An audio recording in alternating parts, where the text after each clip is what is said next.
I mean, if people want to take them. So there are booklets. If you want to take them, you can. You don't have to.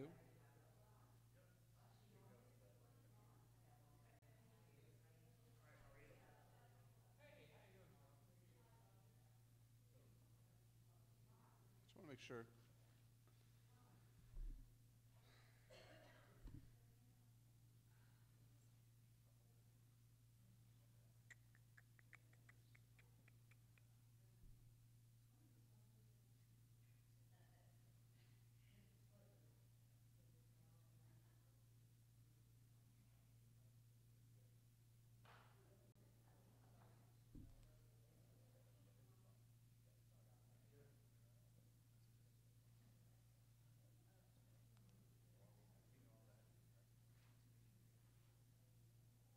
I don't know if it's supposed to be live streamed, correct?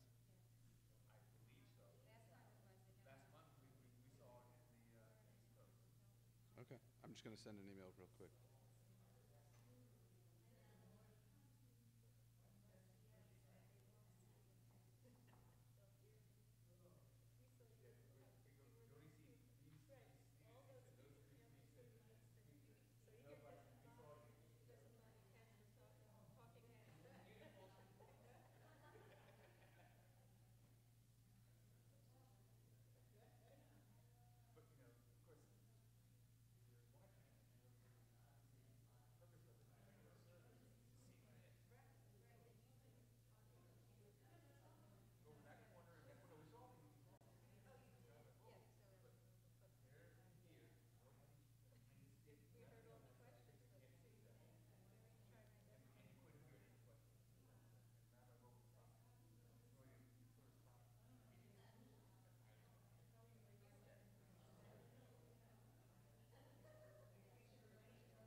Okay.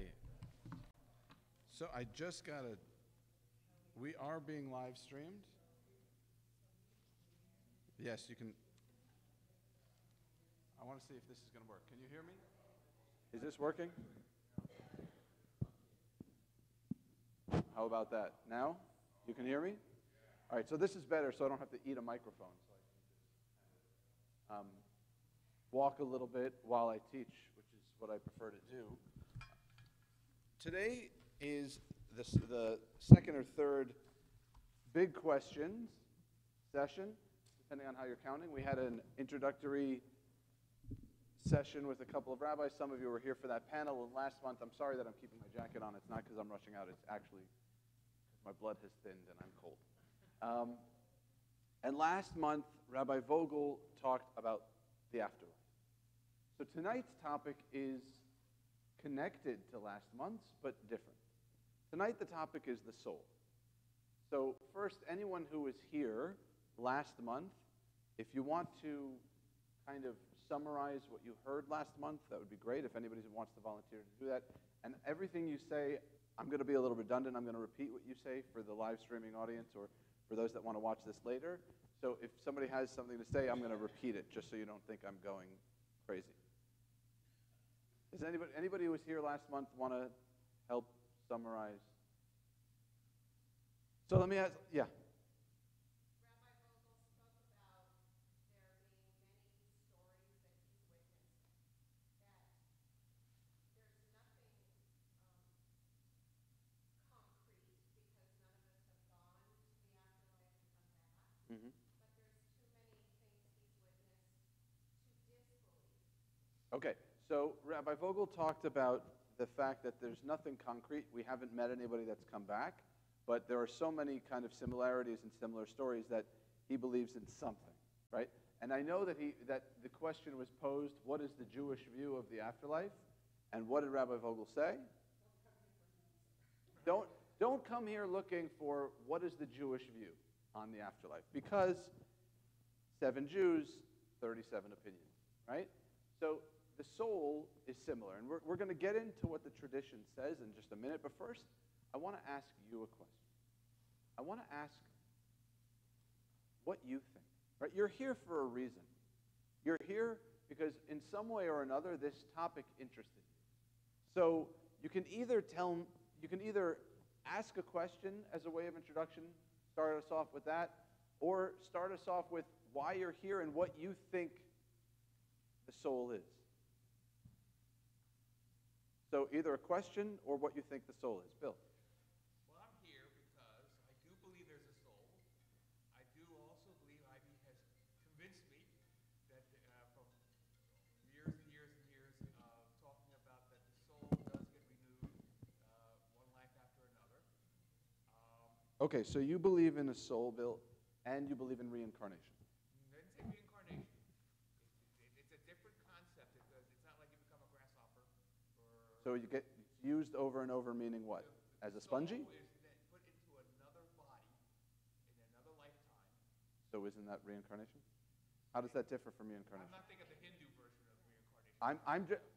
Many masters, many lives. I was thinking more of that than I was the Hindu version. So Bill is saying he believes in the soul, and Ivy has convinced him, which good, that the soul comes back. It gets reintroduced into new bodies, not necessarily a grasshopper. We're not working our way towards nirvana. We're not dealing with karma, but we are dealing with reincarnation of some sort. Is that correct? Yes, correct. Thank you. Okay. Anybody else? Yeah.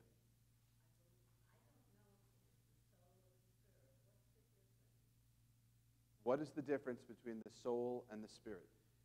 And I'm going to give you a very rabbinic answer. It depends who you ask. It depends who you ask, whom you ask. Okay? So we'll get into that. We'll get into what exactly the soul is, and is it different from the spirit? Is it not? Anybody else? Yeah? You saw your soul. Okay, what do you mean you saw your soul?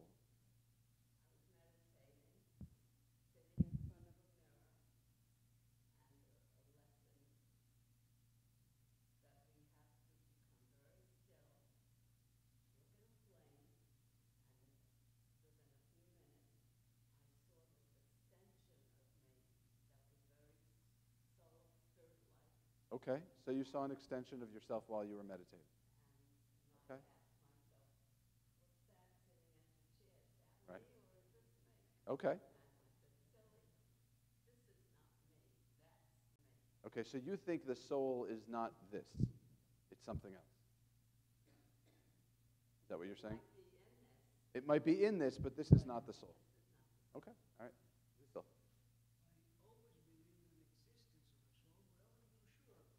Okay, so you believe in something amorphous, not sure. Anybody, hold on, yeah. Okay. That's it? You just want to tell us you had an out-of-body experience. You don't want to tell us anything about it.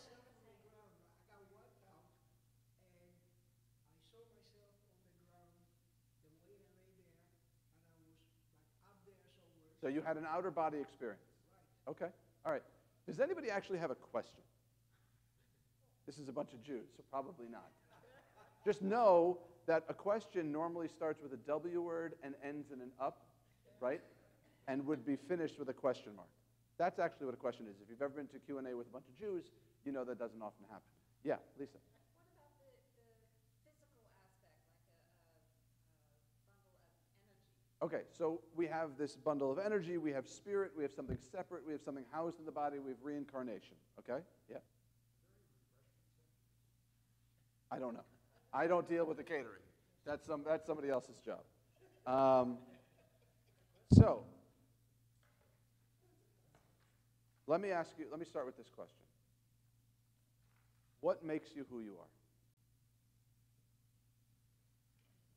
What makes you who you are? How do you define yourself? Somebody I haven't heard from yet. Energy. Energy? What does that mean? All of the experiences that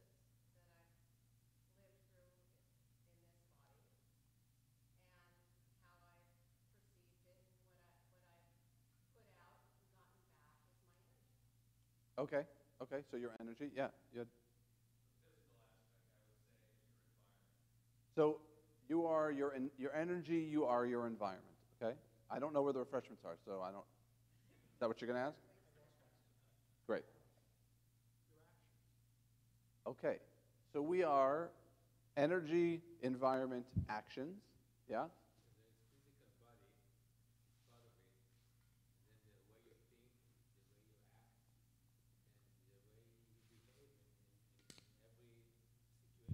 Okay, so what our physical body, how we behave in every situation, that's who we are. Okay? Anybody have anything additional? Lori? Okay, your soul, we'll put that to the side for a second. Yeah?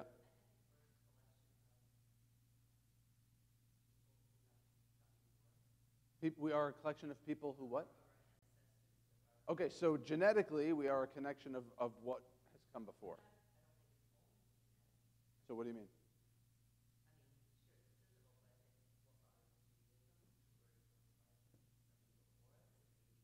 So is that environment? Okay, experience. Okay, so all of these different things, let me ask you this. How many of those things are controlled by your brain? Your brain, right? Either on a conscious level, action, which sometimes can be subconscious, or your energy, which is more subconscious, your environment, which your brain reacts to, right? How much of what you described can be summed up in your brain? And, right, so all of what we just talked about can be summed up in your brain.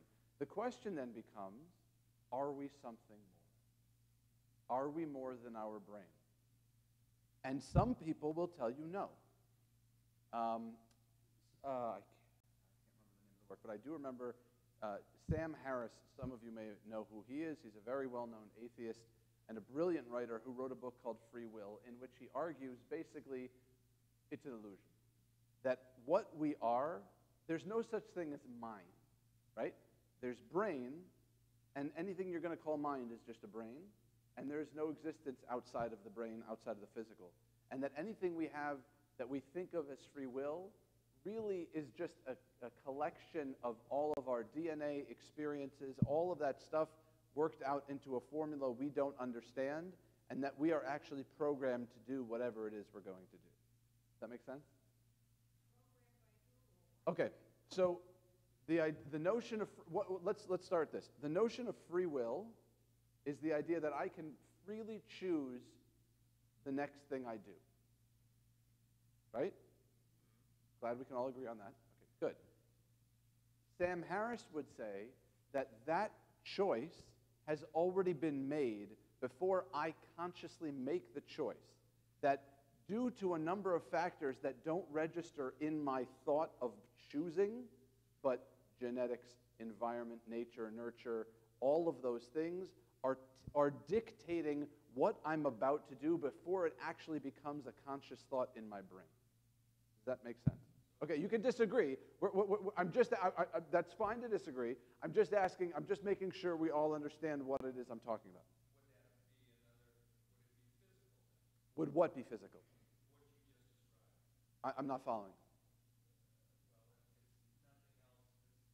Yes, the brain is a physical thing. Yes. Sam Harris would tell you there is nothing other than the physical. Okay? So, we obviously anybody who believes in a soul, I'm going to argue, would disagree with that. Okay? Bill is now the spokesperson for all people who believe in souls. So, all right. He was elected by what is it, a majority of one or a plural? I don't know what it is. Plurality of one, is that what it is? Yeah. Sure, any of those. They'll all work. So what is a soul? Okay, so now we've gotten what we think. Let's look a little bit at text, okay? And the answer of what is the Jewish view of soul? It depends. Right. Depends. So, according to the Torah, there is no soul. In the literal translation, the Pshat translation, there are 3 words that we now associate with soul that are used in the Torah. Can anybody name what they might be? Give me one. Just give me one. Neshama. Okay? Neshama is one word for soul. What's another? Ruach is another. What is it? Third? Nefesh. Okay. So I'll deal with, I'm not going to do in the order I just given, but I'll deal with nefesh first. Nefesh just means a thing. It just means a living thing. Nefesh can actually refer to something as mundane as an animal, or something that becomes imbued with human characteristics, like the nefesh of nature, of the trees, right? That's the nefesh, right? Here's the strict definition. Does not reflect a personal dimension. It may be used in the sense of self, including himself. Okay? Nefesh is connected to the body and to something physical. Then the next one you said was neshama. Okay? Later, we associate the word neshama with soul. But here, when is the first mention of the word neshama in the Torah? It's in the Genesis, the creation story, where God breathes life into human beings. Genesis 2:7. Right? From the earth and the dust, right? God breathed life, and that's the word neshama. So there, it means the animation, the element that animates a body. Does that make sense? What do you call something that's not? So in physics, there are two kinds of energy. Does anybody know what they are? Potential and kinetic, right? So if you look at the human body, the neshama is what takes it from potential to kinetic energy, from the possibility of action to action itself. But it does not mean soul. Okay? According to the Torah, it does not mean soul, it's just the animation. All right? Now, what was the third one? Yes, Bill, you have your hand. Is it possible, and the first time it ever came to my mind when you started describing it, is the neshama what is really meant by being created in the image of God? Is neshama the aspect, the divine aspect of God in us? Is that what you're asking? Right. Hold that thought. I promise you I'll come back. Okay, I believe it. It's okay? What's the third one? Ruach. Ruach is literally, what does the word ruach mean? Wind, right? It's the breath. Ruach in the biblical notion of what it of the idea of what we think of as soul, right? When you chant at summer camp or wherever you go, youth group, we've got ruach, yes we do. You're not chanting, we've got breath, right? So what is it? How do we interpret ruach? Spirit, right? But literally, it's wind or breath, right? In Breshit, in Genesis 6:3, God said, "My breath, ruchi, will not govern man forever, since he is flesh." So, ruach, actually, of the three, ends at a certain point. Say again, please. Ends at a certain point. When does ruach end? When you die. Okay? But according to the Torah, just the literal translation of Torah, what is the soul? There is no such thing. There isn't, right? Because nefesh can mean a person. Neshama is God, right? Yeah? So why do you have to we say, love the Lord with all your heart, your soul, and your mind? So what's your soul?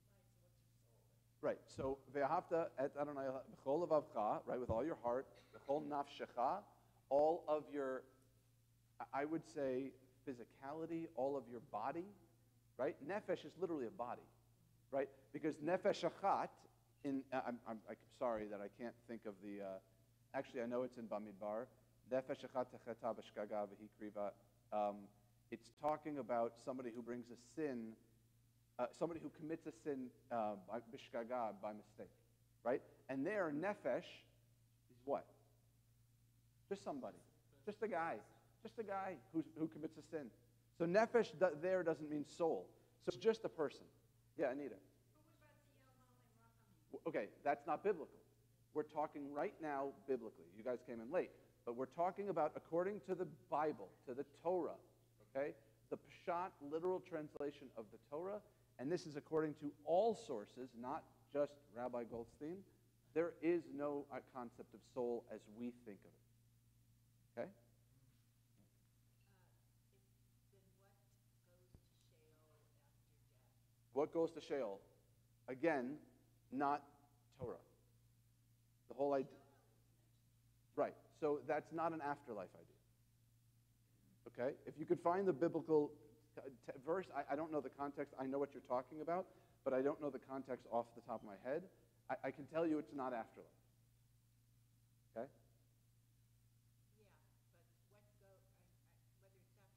So if you want to, on your phone, if you want to Google the word Sheol and find out where in the Torah it is, we can grab one of these and figure that out. Well, Jacob says it when he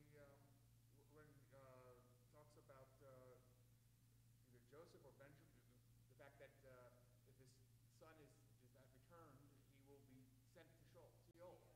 Do you think that's hell or what? I didn't say hell. It just would be sent to his whatever happens after you die. Okay.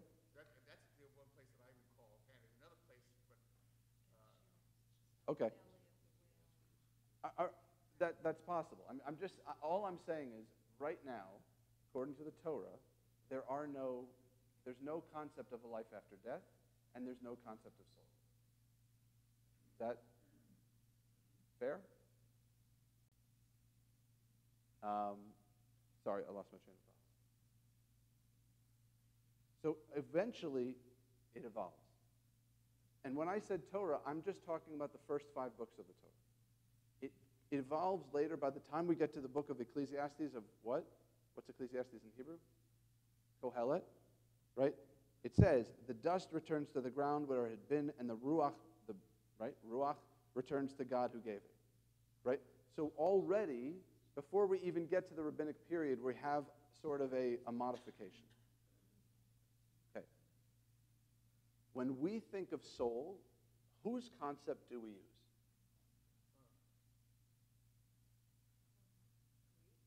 Yes, it is Greek.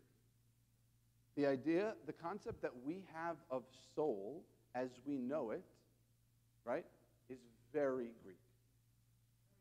Greek, as in the, empire.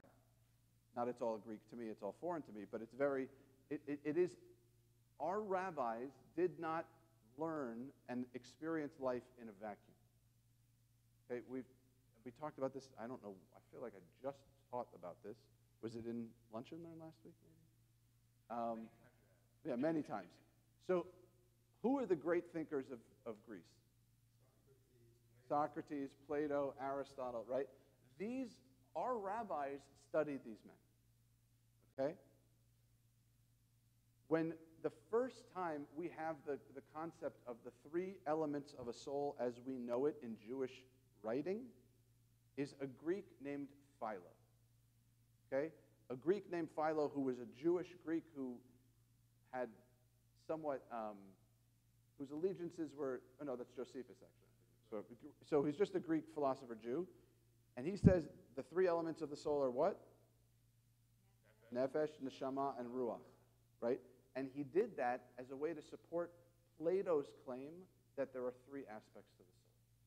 That's a Platonic idea. Okay? When we think of soul, and there are some ways in which the rabbis argued about the soul, argued with the Greek philosophers that came before them, they said, when you think of a soul, what's its relationship to the body? Yes, it's inside you, but what's the relationship? Other than just being housed inside, what's the relationship? Symbiotic? Is it adversarial? No. Okay, according to the Greeks, it was. According to the Greeks, and this will sound familiar, there are definitely strains in Judaism that have this, the soul wants to do what? Wants to do good, wants to be enlightened, wants to be kind, wants to be all of those things. And what's the other part? What does the other part want to be? Epicurean or hedonistic, right? That the idea of the soul is the elevated part of us, the part that's all of the things that is not physical, right? But the physical part of us is the one that lusts after food, after sex, after money, all of those material things, that those 2 concepts are in competition with each other, right? That's a very Greek way of looking at the soul. The rabbis argue It's not. The rabbis don't think it's this part that sins and this part that keeps us from sin. Who's responsible for sin or mitzvah? The whole thing, both the soul and body. Okay, I'm trying to get through all of Jewish history in less than 90 minutes, so I'm going a little fast. So I just want to pause here for questions, comments, concerns, poems, haikus, whatever you want. That was your first mistake. Sorry. Sorry. I'm kidding. I'm kidding.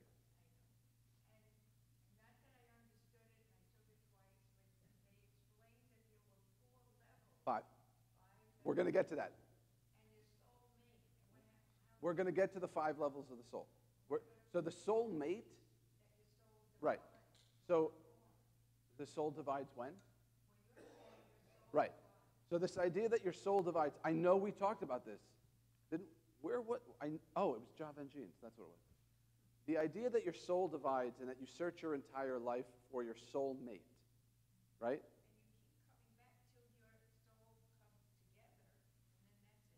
Okay, so we're going to take the first half of that. We're going to leave the reincarnation until you get it right to the other time.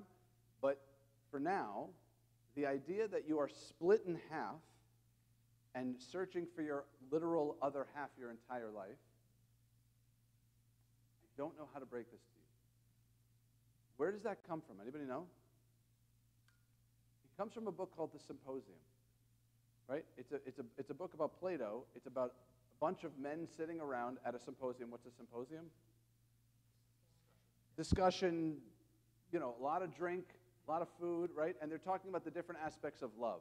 And one argues that we are created androgynous, right? We are created with both male and female sex organs and fully male and fully female. And that the gods on Olympus, or the gods, whomever, wherever they were, decided to literally split us in half and separate us. So they separated the male and female aspects of each person, and that's what you're searching for. And the rabbis, using the idea of Zachar u'nekeva bara otam, that God created male and female, he created them, the rabbis work with that idea. The rabbis find that idea, they read that idea back into the text. Okay? So this idea of soulmate, let's say it's not, let's deal with soulmate, but not in the terms of gender, right? Because one of the problems with that, tell me, in 2018, are there any problems we have with this idea? Yeah, what? Well, it's okay to have your soulmate could be of same sex. One, you could have a same-sex soulmate, transgender, all of these different things, right? So that's not the most helpful text now. The other concept is that your soul is either you had 2 souls, or you had 1 soul, and which side of you, if you're now the male half, did your female half not get a soul? Or if you're female, right? So how many souls were there, right? But the idea of a soulmate, what is a soulmate?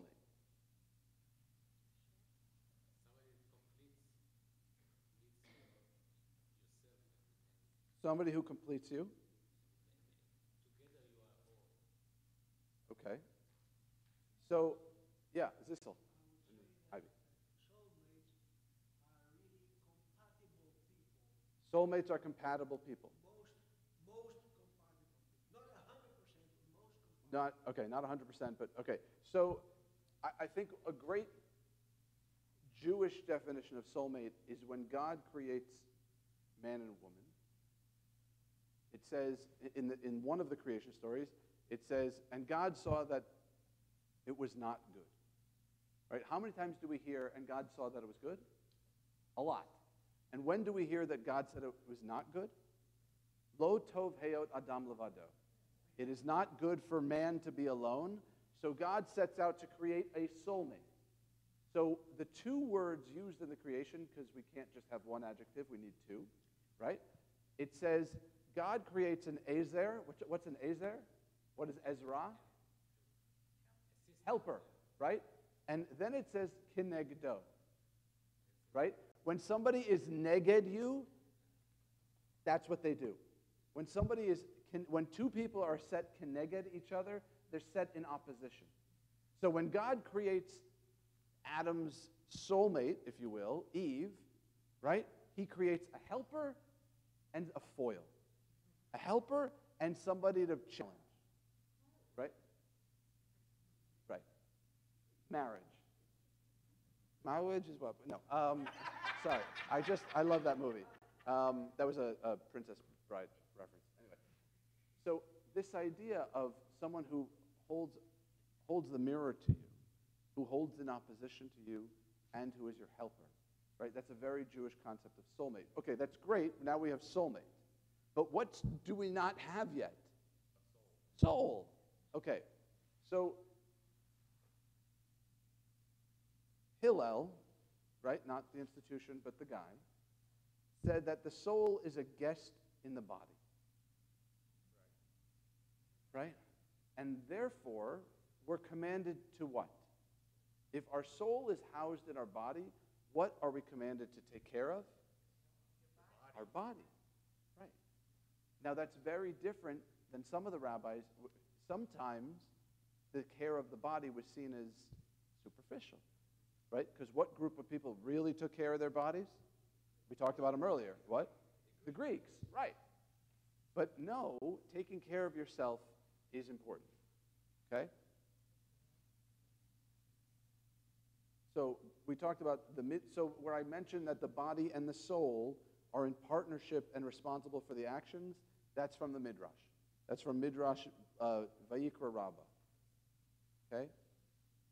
Now, let's talk about that's where the soul and body come together. When did the soul, according to the rabbis, the soul and the body are two separate things at times? When? When are the soul and body separate for the rabbis? Yes, but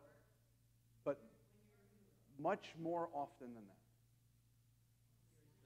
When you go to sleep, the rabbinic thought was, when you go to sleep, your body and soul separate. So when you wake up in the morning, you wake up and you say, Bodeh ani, thank you for returning my soul to my body. Right? So they traveled in orbit, right? They intersected and they came apart and they went together and all of these things, right? So there's a concept also, and this you may have learned as well. So neshama, right? When somebody has a gutta neshama, a good soul, right? Now there's another concept. So you know some modifications of the word neshama. Another modification of the word neshama is neshama yetera. Neshama yetera.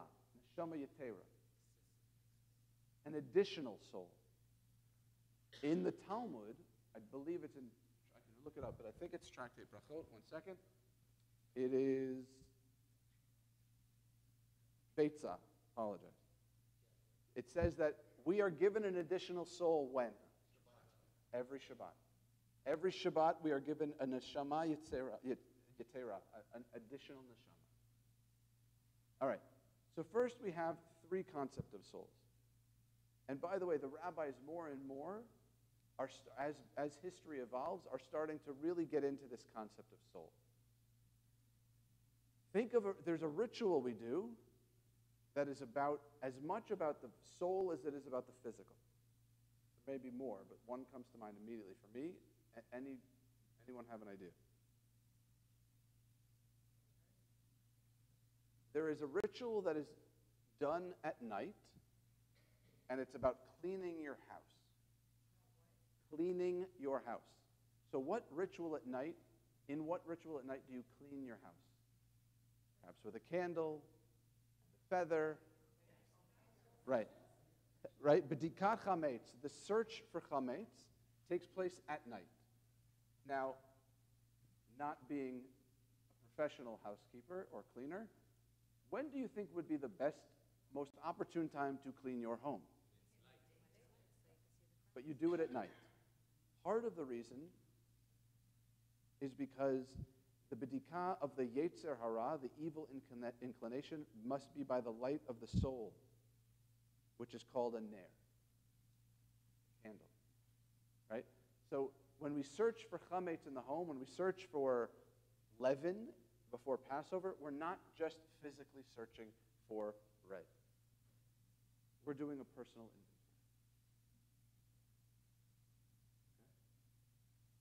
All right, questions, challenges. All right. Yeah, Cecil and then Rob. Yeah.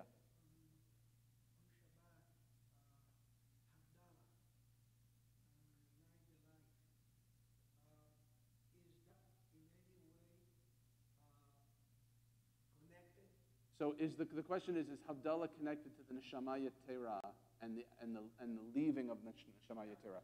So I don't know if by the way, you can't use a regular candle for Havdalah. You have to use a braided candle that has 2 wicks. I don't know specifically if the 2 wicks have anything to do with the Neshama Yetera, but I can only imagine, I know, that rabbis have then interpreted it that way. Right? Whether or not that was the initial, I don't know. Because in the Talmud, when it discusses, and you may not remember, but we studied Havdalah in the Talmud class that I teach, they talk about the Havdalah. It doesn't say anything about a braided candle, it just says a candle. It says ner, right? Yavne, right? All right, wine, samim, spices, Havdalah. Ner Havdalah. Okay, so we have nefesh. Right? Nefesh is the basic life force or natural soul in general. Okay. So nefesh is thought, speech, action. Which, by the way, is that very spiritual or physical?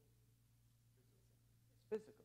Right? There are aspects of this that are very physical. Then there's ruach and neshama, spirit, ruach, soul and breath, neshama. They're the spiritual life forces in humanity. They relate to the midot, to our attributes. Now we're getting to the 5, okay? So we have nefesh, ruach, neshama. Then we have chaya, which is also referred to as neshama le-neshama, soul of the soul. This is all Kabbalistic, okay? That's the lower of 3 grades. And then this idea of yechidah. What is yachid? Single, individually, right? Daven b'yachid, you daven alone. Yechidah, I asked you at the beginning what makes you you. According to the Kabbalistic view, this part of your soul, this yechidah, is what defines you as you. It's not your experience. It's not even your action. It's at your core who you are. More so than your name. More so than your relationships, meaning who you are to other people. This concept of yechidah is what's you. Rob, I want to go back. You had a question. Yeah, I was just, when you were mentioning about the belief that soul leaves the body at night, how do they discuss how people dream if the soul leaves the body? So if the rabbis think that soul leaves the body, what is a dream, right? I'm going to answer that very succinctly. Don't know. Maybe they thought it was wish fulfillment. Oh, no, that was somebody else. I don't know what the rabbinic view of, at times, what is a dream, right? Somebody could come visit you in a dream. Who would come visit you in a dream? It's not from a seraph. Dead relative or somebody, God, right? Prophecy was thought to occur in dreams, right? There's only one prophet in the history of Judaism that was supposed to have talked to God like we're talking to each other. Who's that? Moses, right? Everybody else was through dreams and wonder and signs and all of those things. So I don't know in terms of where they thought, what the root or source of dreams were. I know there are, that because of the nature of the going apart and coming together of the soul and body, that evening time, right around sundown, and dawn are actually kind of hold a power for the rabbis. There's some mystical power. I've written about this. I haven't read too much about this, but there's a lot of literature about the gloaming, if you will. Gloaming is a a word for dusk, for sunset, and the dawn as being this kind of liminal moment that can have in it a little bit of danger, a dangerous aspect of it. Yeah, Michael. I think that in some Hasidic or Orthodox, people say that when you go to sleep, you basically are like dead, basically. You are not really alive. You are Well, that comes from this idea that when you're sleeping, you're dead, comes from the idea that your soul leaves your body, right? All right.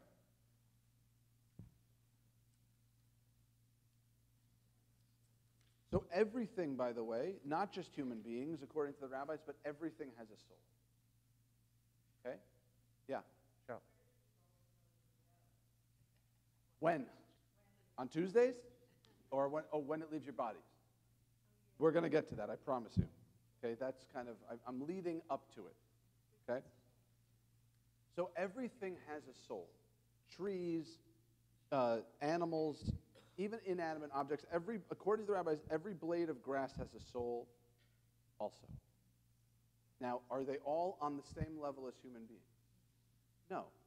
So that means they have an animal soul. There is an animal soul and a human soul. I don't know what the rabbis would have thought of all dogs go to heaven, but they have some sort of soul. Now, here's a question I'm going to ask you. Do all people have the same kind of soul? Do all people have the same kind of soul? No. What does that mean? I don't mean identical. I mean the same. I apologize for my lack of clarity. The same level. Are all human beings capable of reaching the same level of soul? Capable of reaching the same level of soul. I believe we're all capable. I'm asking for your view, and then I want the Jewish view. Okay, so Ivy's view is? Okay, my view is that all souls are capable, but not all souls and all human beings have attained that level. So all souls are capable of achieving the highest levels, Yes. but not all people. Is that it? Yeah. Okay. Anybody? Same. That's pretty much consensus. Yeah. I would think, because I understand it, that part of the Jewish belief of this, what Ari just said, is we should all be striving Right. to reach that. And the Jewish belief, as Bill says, is that we should all be striving to reach our full potential, right? Which goes back to that story that many of you have heard. When on his deathbed, Rabbi Zera was very scared. They said, Rabbi, why are you scared about dying? He said, it's not because I'm going to go to heaven and they're going to say, why weren't you Abraham? And they're not going to ask me, why weren't you Moses? Rabbi Zera said to his students, he said, when I get to heaven, you know what they're going to ask me? Why weren't you Zera? Why weren't you yourself? Why weren't you the person you were supposed to be? Right? That's very in line with what Bill is saying. But I got bad news. So there's the idea that everyone on the planet has the same level of soul, this highest level, this Neshama, this Yechidah, whatever you want to call it, that's very Maimonidean. Okay? Maimonides thought whomever you were, wherever you were, as long as you were studying, you were a philosopher, you were doing the best you can reach that level. Then there's another guy, some of you may have heard of, named Yehuda Halevi. Right? Does anybody know his famous book? The Kuzari. This is where we may want to turn off the live stream, because this is not something we should be proud of. According to Yehuda Halevi, only Jews have the highest level of soul.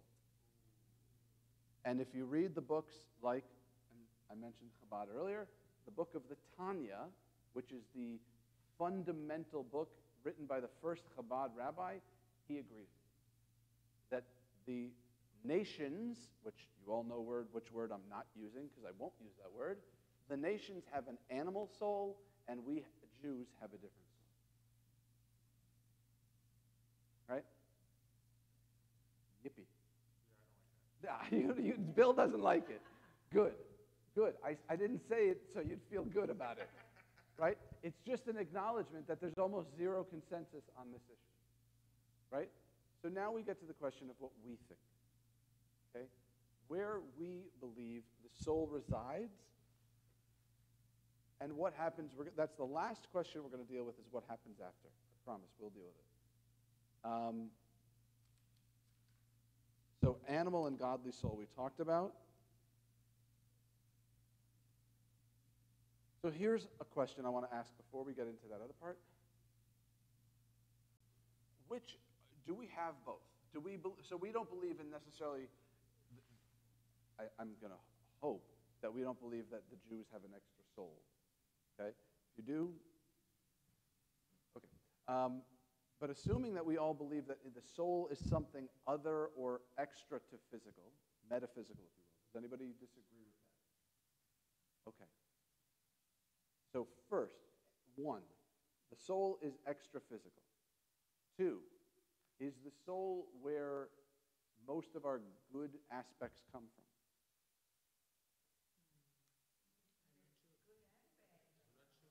So bad can come from the soul? What kind of bad can come from the soul? Because the thought is, that, the conventional way of thinking about the soul is that it's pure. No? No, I understand.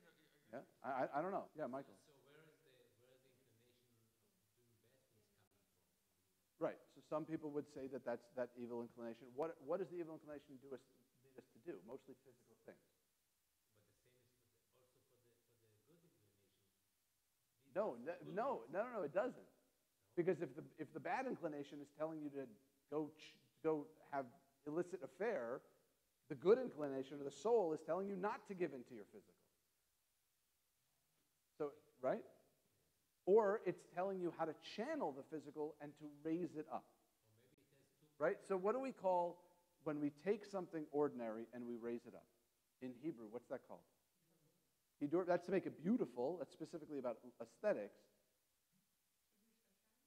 No, just the first word. The Kadesh, right?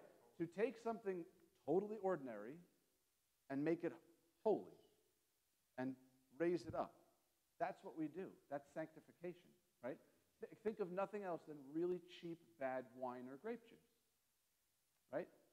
We all of a sudden raise it up, and what blessing do we make? Kiddush, right? And it becomes something different. It's not just drinking a glass of wine. Right?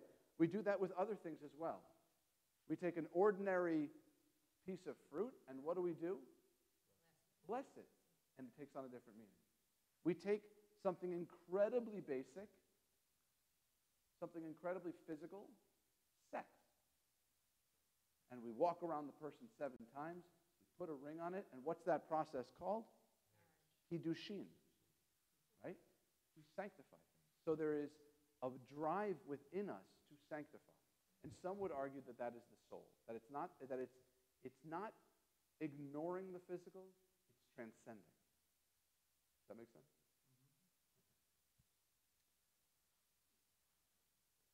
So, it's extra physical. It resides where?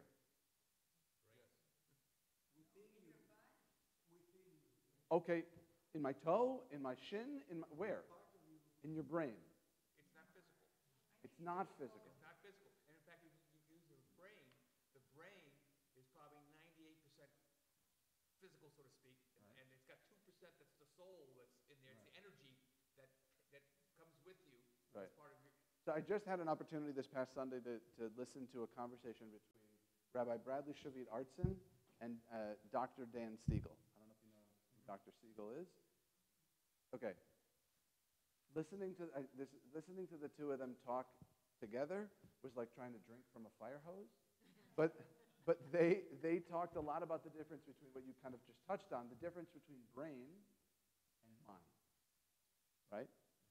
Sorry? Totally different. How are they totally different? Brain and mind, how are they totally different?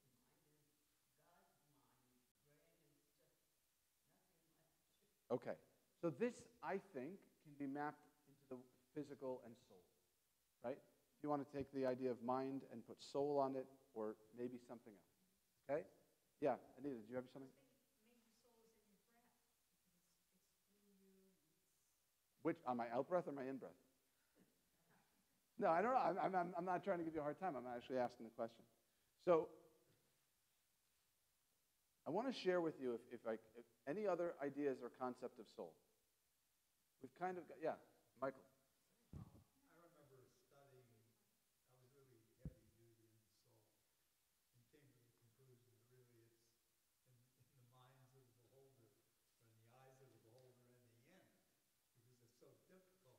But I remember one of the questions at this yeshiva that I was attending in Jerusalem was, do dogs have souls?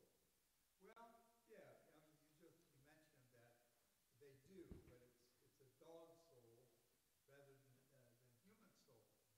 And he really, in that setting, treated nefesh as the lowest level of soul, the level that is more concerned with the animal urges within you, eating, sleeping, sex, whatever.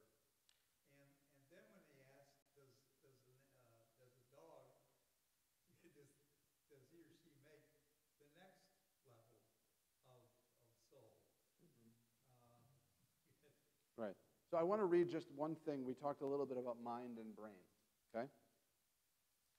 Western science has had remarkable success in explaining the functioning of the material world, okay? When it comes to the inner world of the mind, science has very little to say. And when it comes to consciousness itself, silence falls curiously silent. There is nothing in physics, chemistry, biology, or any other science that can account for our having an interior world. For example, what matter do thoughts take up? Right? Consciousness, all of these different concepts, right? In a strange way, scientists would be much happier if minds did not exist. And I said earlier, there are scientists that say that minds don't exist. Yes, that minds don't exist, that it's just the brain.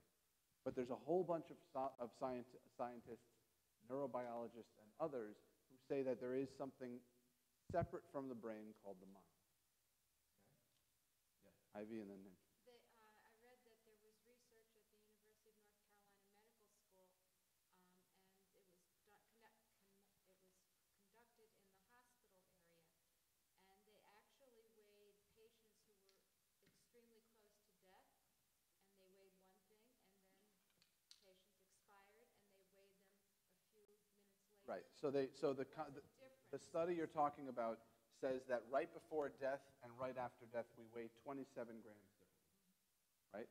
That when someone dies, that last breath comes out, and they lose 27 grams of weight. Not yet. Not immediately. No. That takes hours. It happens, but it takes over the course of a while. And by the way, these still grow. Your fingernails, your hair, and your toenails still grow. Your ears grow after death? It's possible. They're cartilage. I don't know. So anyway, Nancy, you had something to say.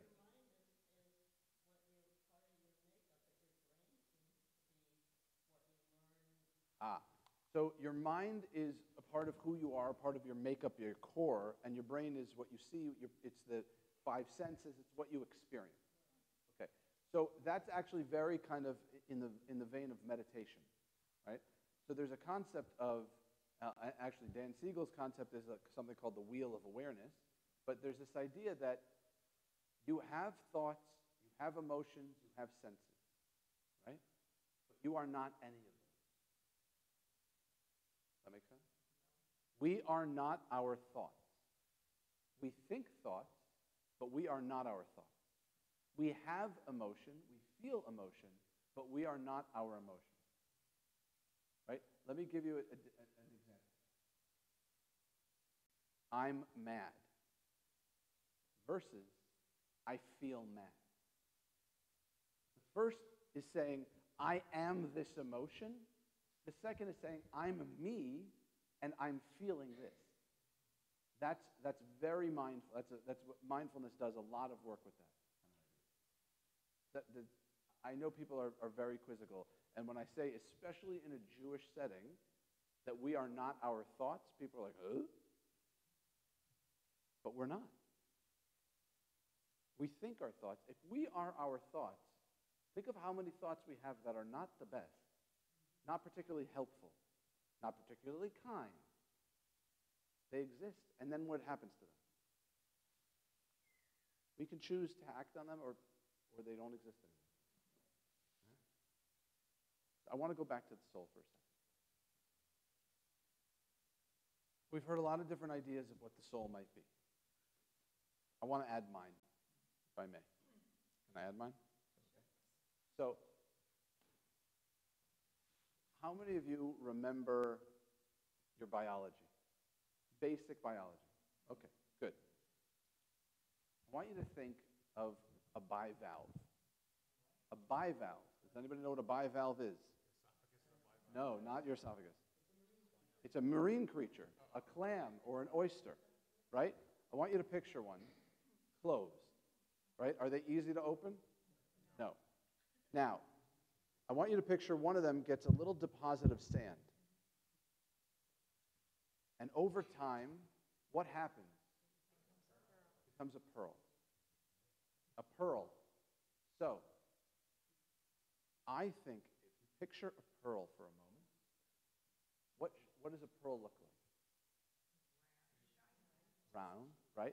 And what's the, by the way, this is my favorite, and I don't know if this is even true, but I remember learning this as a kid. What is the test for a pearl?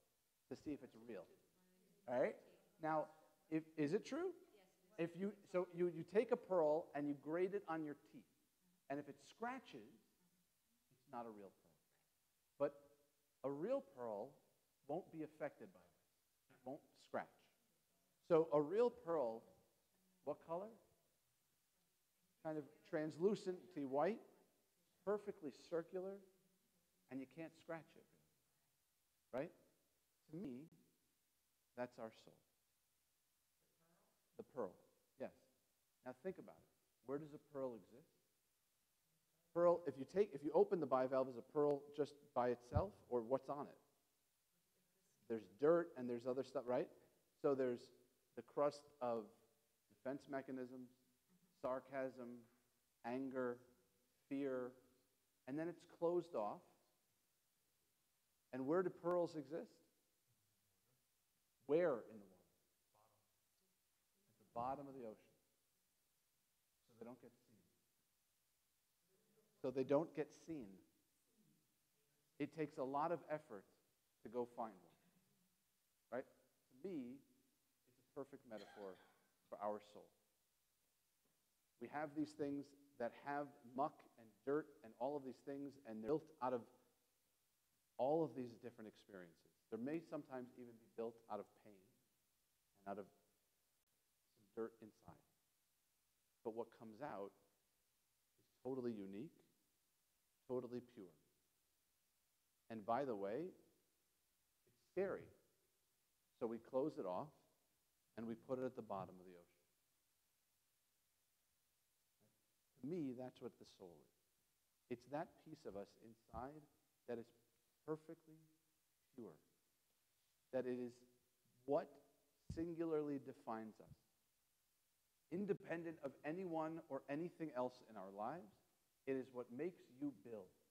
It's what makes you Lisa. It's what makes us who we are, more so even than our name. It's that thing we see in the mirror right before we go to judge it. It's the kid we see in the mirror sometimes when we go like this. Oh, wait, there he is. That part of us that if we can just stop judging and separate ourselves, as you talked about meditation, from our minds and our thoughts.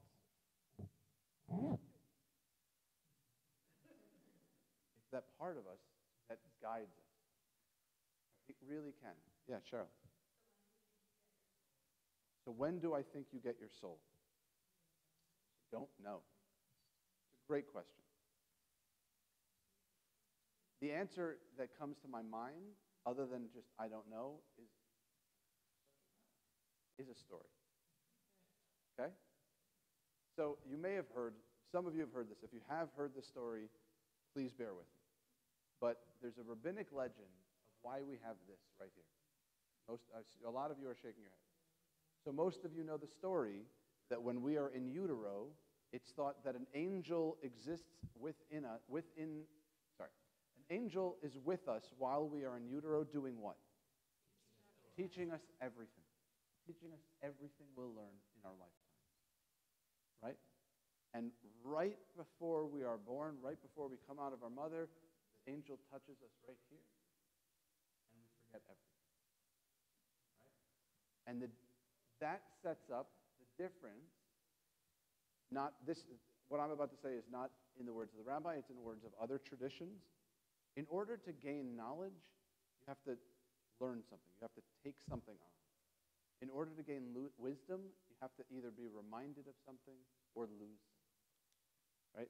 So that process, have you ever had where you learn something? It's probably not a math concept or a historical fact, but where you learn something philosophical, deep, spiritual, whatever, and it just kind of goes, whoa, and the light goes on. It's because you're not learning it for the first time. So when we get it, I don't know, but we are constantly reminded of it, and we've had at least pieces of it since youth. Now, I'm not walking around here thinking that an infant is a pure soul. I think it's a pure id, if you know your Freudian psychology, right? Infants work on one principle and one principle alone, the pleasure principle. I want it, and when do I want it? Now. Exactly, right? So I'm not going to say that, when we're infants, we're pure, and when we get older, we're not. I do think there's a part of us that loses touch with that as we age at times, or can, and that it takes constant maintenance. That it's really up to us to kind of be in touch with the deepest part of ourselves, with that bivalve, right? Nurture your soul. Yeah.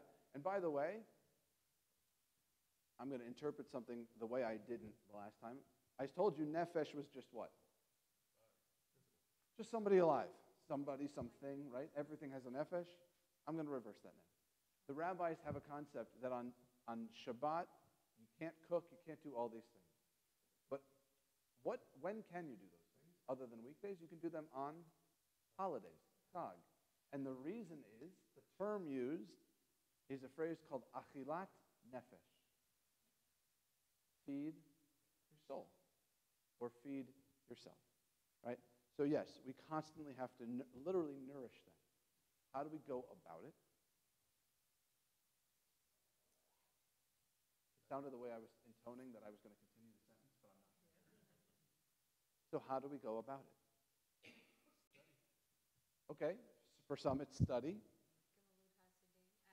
Acts of kindness, sometimes giving is more rewarding and feels better and puts us more in touch with our soul than getting. Absolutely. Meditation, right? Finding out who we are when we are not our thoughts or feelings. Also, radical honesty. We live our lives so terrified to be in disagreement with each other that we sacrifice our own truths just so we don't ruffle feathers. By the way, we think we're doing something good when we do that. We're actually building up walls. We're actually shutting somebody out, and we're saying to them, without saying to them, I don't trust your response, so I'm not actually going to give you the truth. And I'm going to create the space in between us that now exists.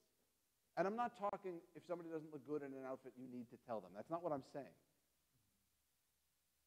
I don't actually think I need to explain what I'm saying, because I think you all know it, because I think you've all experienced it.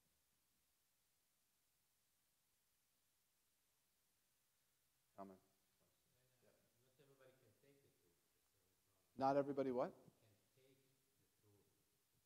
What do you mean? Not everybody would like to hear the actual truth. So give me an example. People are sometimes do not want to hear the real truth, and they prefer to hear. So when you say people don't want to hear the real truth, do you mean the truth about them or the truth about you? Both. Okay. I'm not sure about them. Right. So maybe you don't have it. Maybe you think you have the truth about them because you're too busy looking at them and not at you. Right? Yes. If you walk into a room speaking truths and saying, you do this and you do that, probably not going to go over well. But if you come into a room and express how you feel, and if you can avoid saying the word you the entire time, yeah, instead, what do you use? What kind of statements? I statements. Right, we all know this now. We're all learning how to be better communicators, and the world is getting better at communicating with you. Oh, wait, hold on. Not so much. Yes, your question. Somebody has an old soul, yes. What does that mean? To me, it means they were born at the age of 50, right? I mean, I don't honestly know what it means, but I've met people that I would describe that way when they're children and have no childlike part about them. I don't mean that they're jaded and sarcastic. That's actually very adolescent. But when they're above all that, right? And by the way, those people don't have it easy. Those old souls don't necessarily do great in the sociological experiment that we call middle school and high school, right? But I would say that that's what it is. I don't know. But there are some people that are old but have a young soul. And there are some people that are old that have young souls. Yeah, 100%. They behave like kids. I can tell you that I had a man in my congregation in New Jersey who, for his 100th birthday, went on a Disney cruise with his family. Right? Now, in Yiddish, we would say what? Well, it's not Meshuggah. No. We'd say Zaygazuns. Come on. That's just mean. Meshuggah. Very nice. No cynicism here. Other questions or comments? You did promise at one point to tell us what you think, or whether it rules, what the stories are, where the soul goes at night. Okay, so I told you what I think happens, or I told you what I think the soul is. So where does the soul go? I'm not going to get into a 90-minute conversation about the afterlife. For that, you should go to YouTube and find the live stream from the first session that Rabbi Vogel did, because he went into that in great detail.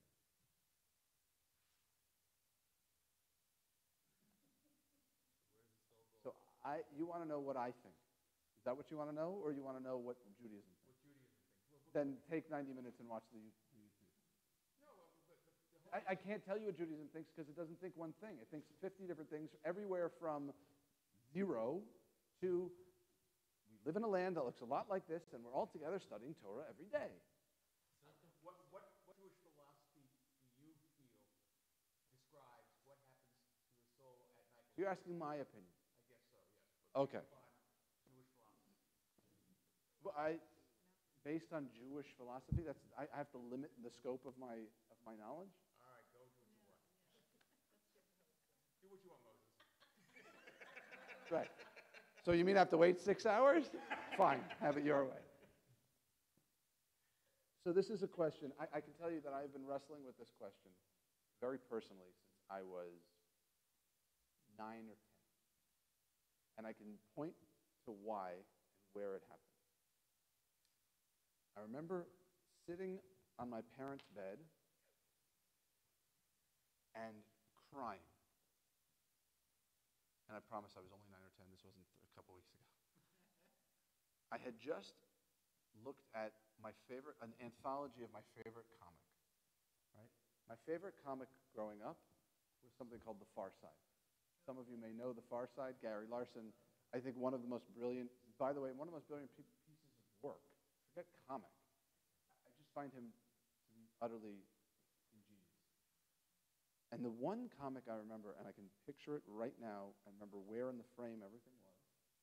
It was people in hell walking by a sign, and on the sign it said, "Today is the first day of the rest of your life."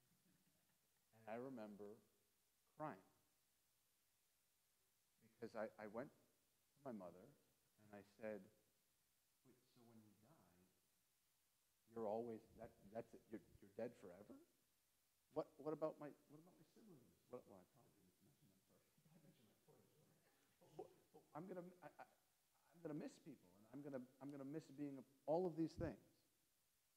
And I think whether you've experienced that or not in your own life, I think that's a very human thing. That we are so terrified of losing who we are. It took probably 25 years from that moment for me to come to a place where I can tell you what I think happened and actually be somewhat okay with it. Not completely. I still want to cry. I think there's a song, a pop song in Israel by a man named Kobi Aflala. He writes a song called Yam HaRachamim, the Sea of Mercy. And in it, and I apologize that I only know it in Hebrew, so I'm going to have to translate on the fly. If life is an unsolved riddle, chidah is riddle, right? V'hasodot zormim kmo nechalim, and secrets go like the river. We try to get all, so okay. If life is an unexplained riddle and secrets flow like the river, we try to collect all the colors of the sun.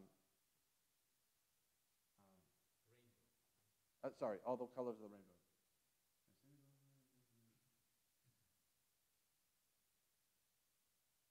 He says, "Ulay achrei hakol tagia bashamayim." He says, maybe after all of it, I'll arrive in heaven.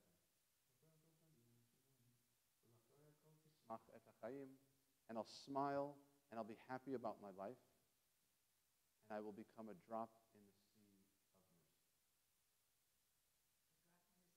of mercy. That when we die, we'll look back on our lives and smile, and we will become one, we will become a part of this giant sea of mercy. That is, I think, probably closest to what my philosophy is, that this right here, this hand, this body, is the only thing keeping me from other things. That when this body is gone, some piece of me, some part of me is going to leave this body and become one with the universe. Now, is that soul or piece of me going to be Ben Goldstein? Probably not. But it will be part of this energy, right? You mentioned the 27 grams. How do you destroy energy? You cannot create it either. Right. So energy can neither be created nor destroyed. Yeah, sure. Yeah. I don't think it goes anywhere. That was a rabbinic thought. Yeah, I do.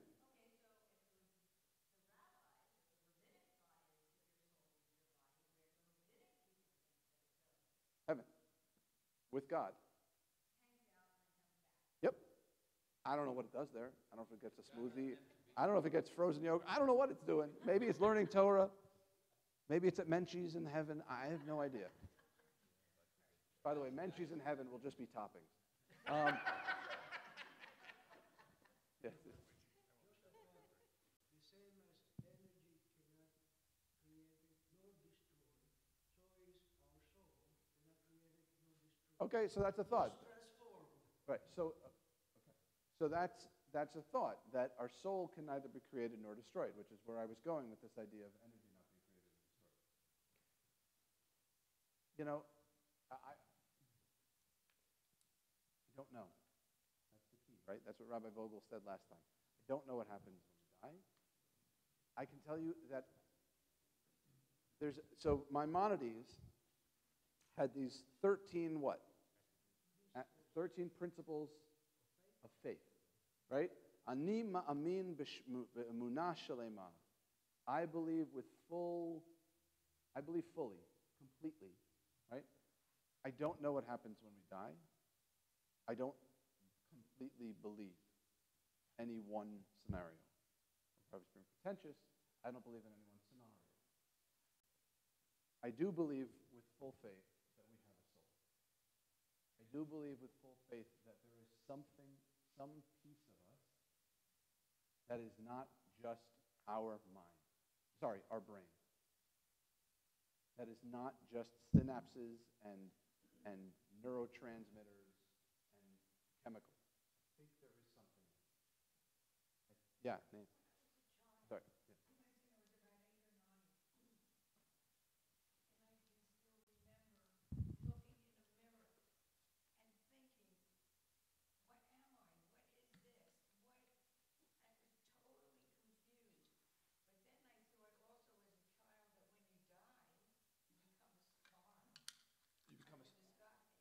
So you thought that when you die, you become a star. But I also was looking at myself in the mirror and not knowing, like, what makes me talk? What makes me do? Who am I? I was totally confused. Never spoke to my parents about it because they would have thought I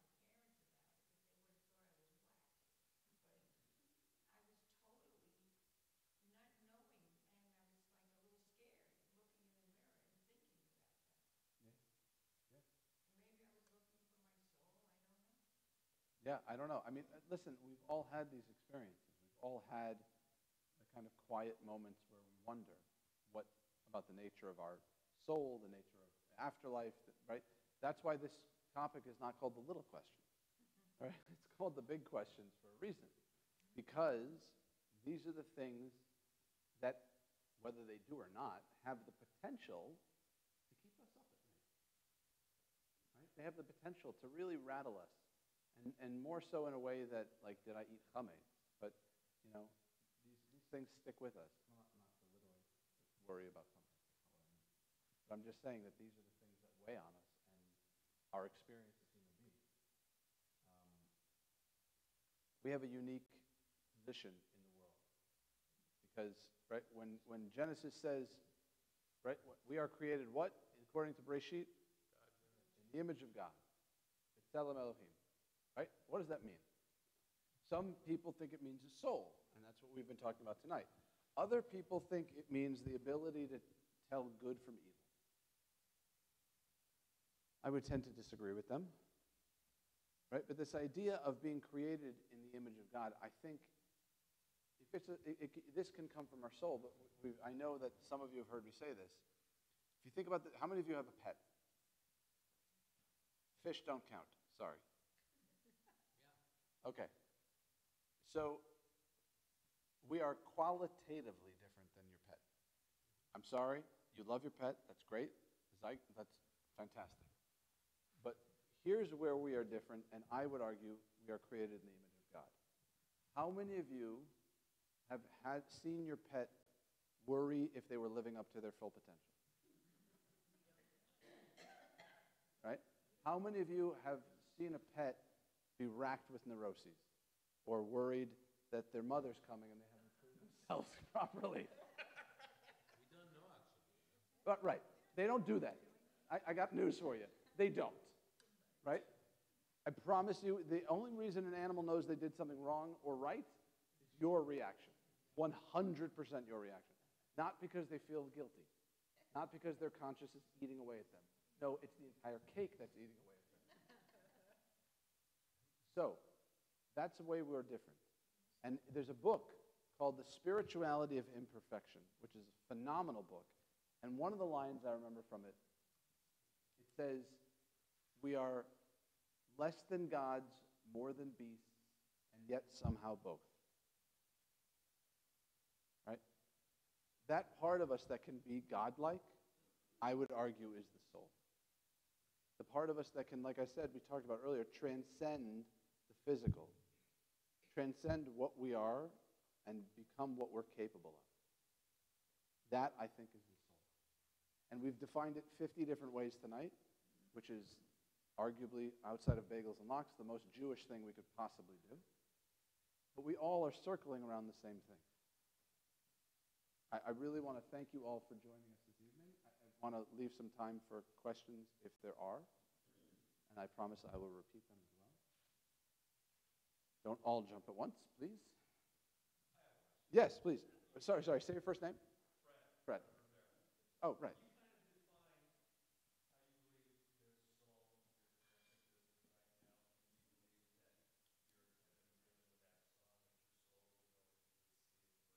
Yes. So, yeah.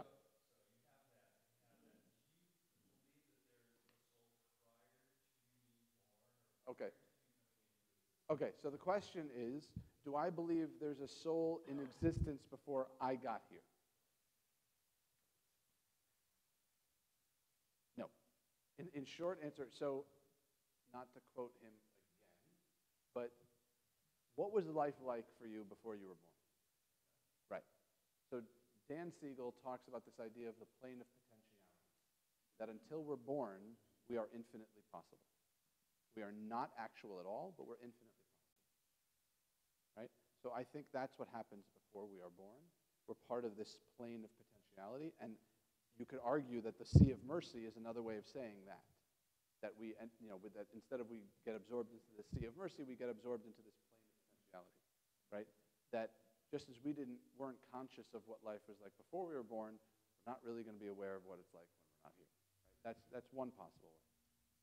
The question of reincarnation, right? And I don't have an answer. This, to me, is not to discredit at all. I think there are people that have fascinating stories when it comes to this. The question I have about reincarnation is, how many people are on the planet right now? 7.5 billion. When's the last time that happened? Never, right? So there are more souls around now than have ever been. Where did they go? Where did they come from, right?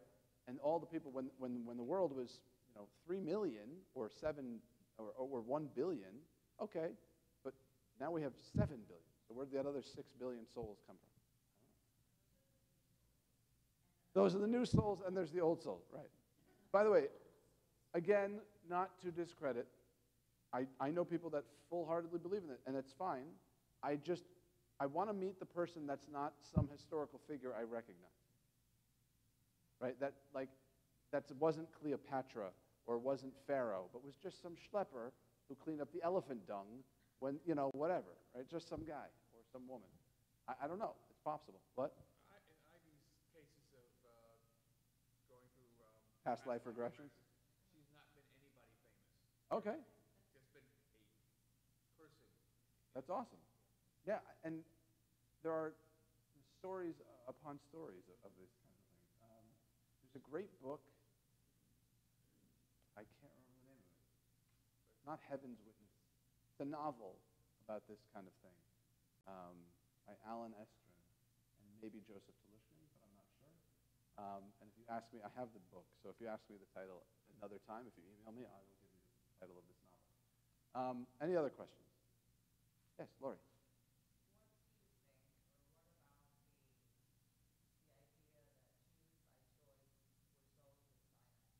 The idea that Jews of choice were souls of Sinai. I think, I think we all were. I think Jews by choice and Jews not by choice, by birth, were also. I don't believe that there's a difference in soul between a Jew and someone else.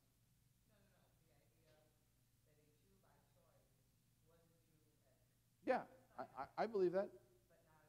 Well, it goes back to the story of this, right? It goes back to the idea that we're always remembering what we had once known. That somebody who comes to Judaism at some point in their life who wasn't born Jewish is coming back to something they already know. And I agree with that concept. All right. Yes? That is for a different question. No. Are the angels souls that have departed? I don't know. And then we can get into a whole conversation on what are angels. Right? That's a whole nother subject. Right? So the word in Hebrew for angel is what? Malach. Right? What does that word actually mean? It does not mean angel. Messenger. Right? People can be messengers. I did. I was just relaying a story, a rabbinic story, right? In the Torah, when it says that people came to other people as messengers or angels, it doesn't mean they had wings. It means they looked a lot like us, right? And I would argue, anyone who looks like us and helps us get to another level of awareness could be considered an angel in our lives. Not necessarily the heavenly harp thing. All right. Thank you all for coming. Enjoy your evening.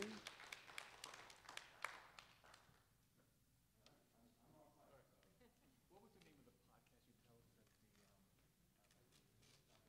tell us at the So Bill just asked me about a podcast. For those of you that are interested, I started a podcast. It's available on every podcast app you can find, CastBox, Apple Podcasts, Spotify, whatever. It's called Finding My Religion. I can help you find it on your phone if you want.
Oprah